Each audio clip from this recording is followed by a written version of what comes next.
मंत्री मौजूद माजी आमदार कामगार नेते माननीय आराम मास्टर साहेब, युसुफ मेजर, आतिश शिंदे, महेशपति पवार, मोहसिन बागवान, राजू सिद्धले, अमोल डुलके, प्रदीप शिंदे और सभी मेरे चालक भाइयों, ये लड़ाई जो है आपको पता होगा पिछले 12 मार्च रमजान से चालू हुई। जैसे ही युद्ध ईरान, इजराइल, अमेरिका का चालू हुआ, उसके कुछ दिनों बाद हमें खबर मिली कि एलपीजी का एक कमतरता है, उसके लिए एलपीजी के गैस पंप में रेट की बढ़ोतरी चली। जैसा कि दर था 52 रुपए, वहां से अचानक बढ़ते हुए 80 हुआ, 80 से 90 हुआ, 90 से 100 हुआ। आपको ये भी पता होगा कि महाराष्ट्र में यही रेट अलग अलग है, जैसे कि कहीं पे 135 है, 130 है, 120 है। सोलापुर में 100 रुपए रहने की सबसे बड़ी वजह मल्लिकार्जुन नगर के गैस पंप पे जिस वक्त झगड़ा हुआ रिक्शा चालकों का, पंप का, वहां पे महासंघ के और बाकी के कुरूती समिति के सभी सभासद वहां पे, सभी पदाधिकारी वहां पे पहुंचे। दोपहर में 3:30 बजे से लेके रात के 9:30 बजे तक पंप पे झगड़ा चला, आप लोगों को सब पता था वहां पे। तो उस वक्त पुरवठा अधिकारी को बुलाया गया, वहां पे पुरवठा अधिकारी की टीम आई, एमआईडीसी के टीआई साहब आए और एंड में उनको फैसला लेना पड़ा कि जिलाधिकारी साहब के साथ मीटिंग लगाएंगे, आज के पुरता गैस भरने दो। 27 को मल्लिकार्जुन के गैस पंप पे झगड़ा हुआ, 28 को मीटिंग लगाए जिलाधिकारी साहब के साथ, जो तत्कालीन जिलाधिकारी थे अपने कुमार आशीर्वाद साहब, उनके साथ मीटिंग लगाने के बाद जब गैस पंप की और रिक्शा चालक संगठन के पदाधिकारियों की मीटिंग चली, तो उस वक्त जो हमने एक समानता आई, गैस पंप वाले की भी बहुत से समस्या थे, रिक्शा चालकों की भी बहुत सी समस्या थे। उसमें एक समानता ये थी कि रेट को जो आप 3 बजे 90 से देते और 3:15 को 100 रुपए का जो रेट करते, तो इसके ऊपर जो मनमानी चलने लगी है, इसके ऊपर कंट्रोल आना चाहिए। तो उस वक्त तत्कालीन जिलाधिकारी साहब कुमार आशीर्वाद साहब ने क्या किया, एक नोटिस इशू किया गैस पंप के लिए कि आप 100 रुपए से ज्यादा का रेट नहीं ले सकते, और उसी के वजह से आज सोलापुर में 100 रुपए का रेट लगा है। लेकिन आपको ये पता है क्या कि ये गैस जो आज अपने सोलापुर शहर को जो 16,000 17,000 रिक्शा चालक है, इनको हर दिन 3 लीटर 4 लीटर 5 लीटर का गैस लगता है, वो गैस पंप बंद होने के बावजूद भी कहां से मिलता? जब अगर गैस मिल रहा ही है तो इसका रेट क्यों बढ़ा? अगर युद्ध इसके ये है, युद्ध की वजह से अगर गैस नहीं मिलता है तो फिर ये बाकी की गैस कहां से मिलेगी? तो ये जो गवर्नमेंट है, आज की जो सरकार है, ये सिर्फ पूंजीपतियों को अरबपति बनाने का काम कर रही है। वो अपने कार्यकर्ताओं को ऐसे व्यवसाय लगा के दे रहे हैं जहां से वो अपने कार्यकर्ता लोगों को लूट सके और गवर्नमेंट को आगे बढ़ा सके। आज यही मुद्दा है कि आज जो है ना, गवर्नमेंट की जो सरकार के जो लोग हैं, जो उनके कार्यकर्ता है, जो उनके चापलूस है, वो अपने पॉइंट चला रहे हैं। जो गैस आपको 1 महीना पहले 80 रुपए 90 100 रुपए से मिलता था, किलो के हिसाब से आप बाहर से लेते थे, तो आज वो भी 200 से दे रहे हैं। इसकी वजह एक है गैस पंप बंद है और गैस वाले 100 रुपए लीटर ले रहे। अगर यहाँ के रेट करेंगे, गैस पंप अगर चालू होंगे, तो ये पॉइंट भी बंद हो जाएंगे और आपको यहाँ पे भी कम मिलेगा। और यहाँ पे कुरूती समिति की एक ही मांग है कि हमें 42 से 52 रुपए के बीच में रेट चाहिए। हमको जैसे कि पहले, अगर आप गवर्नमेंट चाहती है, गवर्नमेंट को लगता है कि युद्ध की वजह से गैस नहीं मिलने लगा है, तो जितना गैस है आप जो 100 रुपए का रेट लगाए, तो आगे की 42 से हमको तो बाकी की सब्सिडी गवर्नमेंट को दो। जैसा कि आतिश शिंदे ने कहा कि आप लाड़की बहन को 1,500 रुपए दे सकते, आप महामंडल में जो एसटी खाता है वहां पे लेडीज को हाफ टिकट है, तो आधा पैसा गवर्नमेंट देती है एसटी महामंडल को। तो यहाँ पे भी जो गैस वाले है, गैस वाले को आधा पैसा गवर्नमेंट दे, लेकिन रिक्शा चालक सिर्फ 45 रुपए बांटने वाला। ये जो मांगनी है, ये जो गलत फहमी आज रिक्शा वाला पाला है, कि ये युद्ध की वजह से जब तक आप खामोश रहेंगे ये गवर्नमेंट आपको दबाते रहेगी। ये रिक्शा चालक जागरूक है, आज जो मेरे सामने लोग बैठे हैं ये जागरूक है, ये सिर्फ अपना नहीं सोचे, अपने साथ अपने चालक भाई का सोच के यहाँ पे बैठे, जो आज सुबह में 9:30 से लेके 12:30 बजे तक बैठने की जो हिम्मत दिखा रहे हैं, इनको भी घर आ रहे हैं, इनको भी अपनी रोजी रोटी का सवाल है।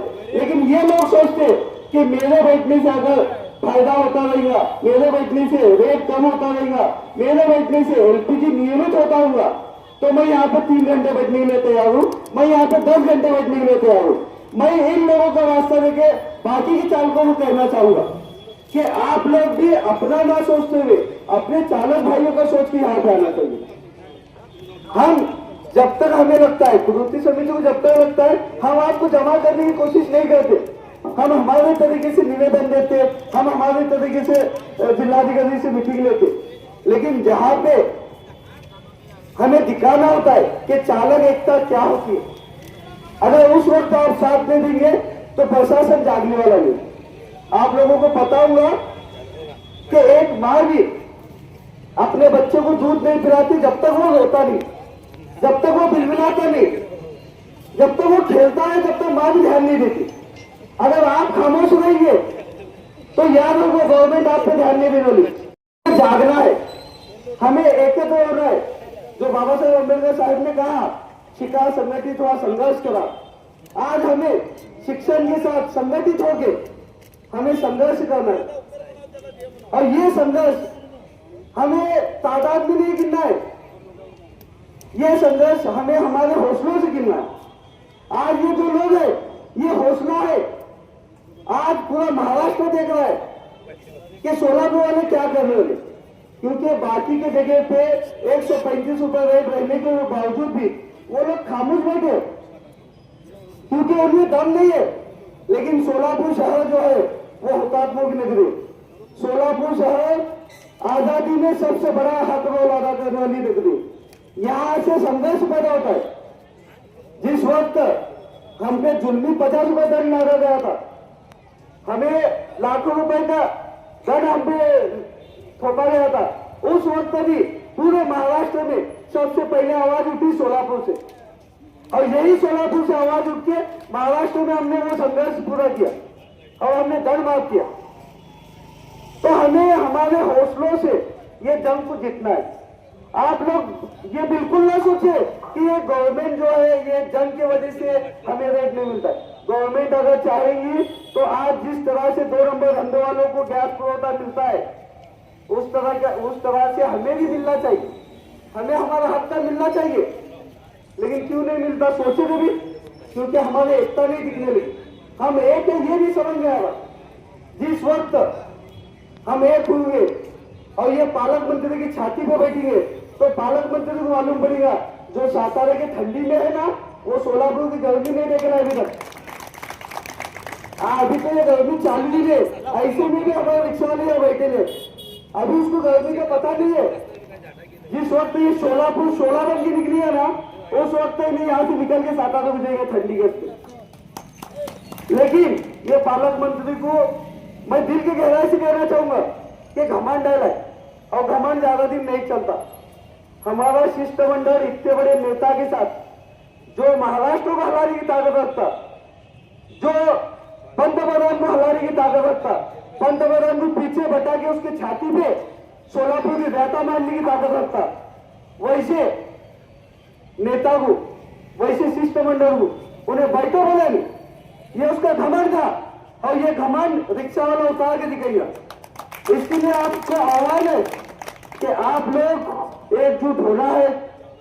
आगे की घोषणा तो मास्टर साहब करने चले, फिर भी मैं छोटे अल्फाज में कहूंगा, हमें बाबा साहेब अम्बेडकर साहब की भव्य मिलोनुक के बाद अपनी एकता दिखाते हुए सोलापुर पूरा जिला, मैं शहर की बात नहीं कर रहा हूं, पूरा जिला अगर आज की शिष्टमंडल को सही से आश्वासन नहीं मिला और मांगों की मान्यता नहीं मिलती रहेंगी तो आने वाले दिनों में सोलापुर जिला पूरा एक भी रिक्शा, फिर चाहे वो इलेक्ट्रिक हो, चाहे वो सीएनजी हो, पेट्रोल हो या एलपीजी हो, एक भी रिक्शा सोलापूर पे 3 चाकी नहीं दिखने होना। और इसकी जिम्मेदारी कुदरती समिति पे नहीं रही है, इसकी जिम्मेदारी आप लोगों पे रही है।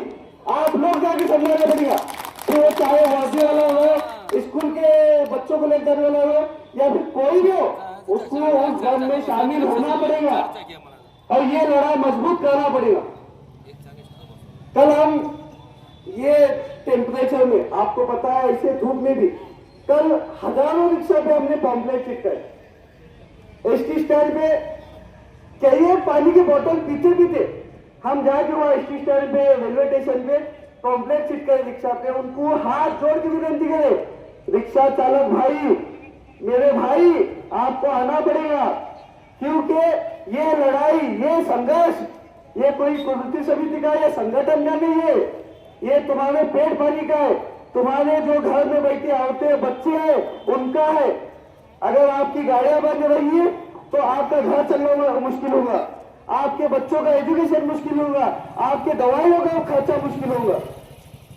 लेकिन ये विनंती हमारे भाई लोग सुने, आज बड़ी संख्या में आए भी।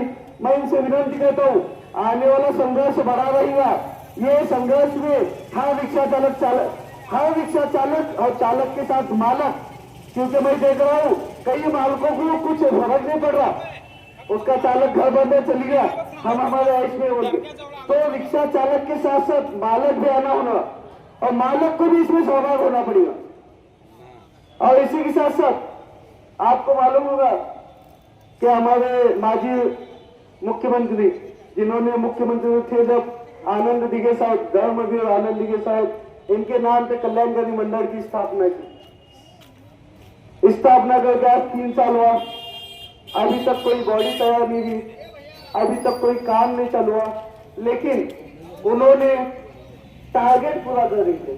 आपको मालूम है ये गवर्नमेंट टारगेट देती है लोगों को, जैसे कि वाहतुक शाखे को, आप इतने इतनों का दंड मारो, हमको इतना पैसा चाहिए। तो वो वाहतुक शाखे के कर्मचारी जो लाचार है, बेबस है, मैं थोड़ के में कहूँगा गुलाम है, वैसे कर्मचारी जानबूझ के कुछ नहीं रहते हुए भी उसके साथ फोटो गाड़ी है। अभी आपको मालूम रहेगा, वाहतुक साहब के कर्मचारी, एक मैडम है, नाम नहीं लेना चाहूंगा, लेकिन उसका तकलीफ हजारों रिक्शा चालकों को भी, सही है ना, हजारों रिक्शा चालकों को उसकी तकलीफ है, क्योंकि वो टारगेट के नाम पे हमारे रिक्शा चालकों को 1,500 हजार की पोती फाड़ती, बेवजह पोती फाड़ती, कुछ बोलने जाओ धमकी देती। क्या बोल के धमकी देती? विनय भंग का केस करती हुई, माझ्याशी उच्चत घालायचं नाही, विनय भंग का केस करे। ये ऐसी भाषा वाहतूक शाखे कर्मचारी की। ये जो जुलूम होने लगा है, ये जो सितम हम पे होगा, ये अत्याचार हम पे होगा, क्यों होने लगा? हम संगठित नहीं है, उनको पूछने का बोले तो रिक्शा चालक एक नहीं। आज उन्होंने टारगेट के हिसाब से आपके पास से, आपको बता रही है, महाराष्ट्र में, मतलब महाराष्ट्र में फोटो ई चलन का दंड 3,000 करोड़ है, 3,000 करोड़ पेंडिंग दंड है। मतलब रिक्शा चालकों पे 3,000 करोड़ का कर्जा है ऑलरेडी महाराष्ट्र सरकार का। क्यों? ये सिर्फ वसूली सरकार है, वसूली करती तो आपके पास से। इसी के साथ साथ अभी आरटीओ को नया टारगेट दिया गया, हर आरटीओ का अधिकारी 500 रिक्शा चालकों को धर्मवीर आनंद दिघे महामंडल में शामिल करके लेना। रिक्शा चालक कहां से लाने का 800 रुपए है आपके पास? 800 नहीं है, इसके लिए तो आज यहां बैठे रहे हम। कुदरती समिति के माध्यम से, महासंघ के माध्यम से पिछले 2 साल से मांगनी चलने लगी, 1 रुपया करो। कितना? हमारा कल्याण हमारे पैसे से होता, ये कैसा कल्याणकारी मंडल? पैसा हमारा और कल्याण हम कर लेगा, तो इससे बता हम हमारा चलेंगे। तो 800 रुपए से 25 लाख चालकों का पैसा कितना होता मालूम है? 200 करोड़। छोटी अमाउंट नहीं है, ये वसूली सरकार ऐसा वसूल कर 200 करोड़ रुपए आपके पास से लेने वाले 200 करोड़। माजी मुख्यमंत्री एकनाथ शिंदे साहब बोले 50 करोड़ दे हमें, अधिकारी मंडळ लेना कितने दो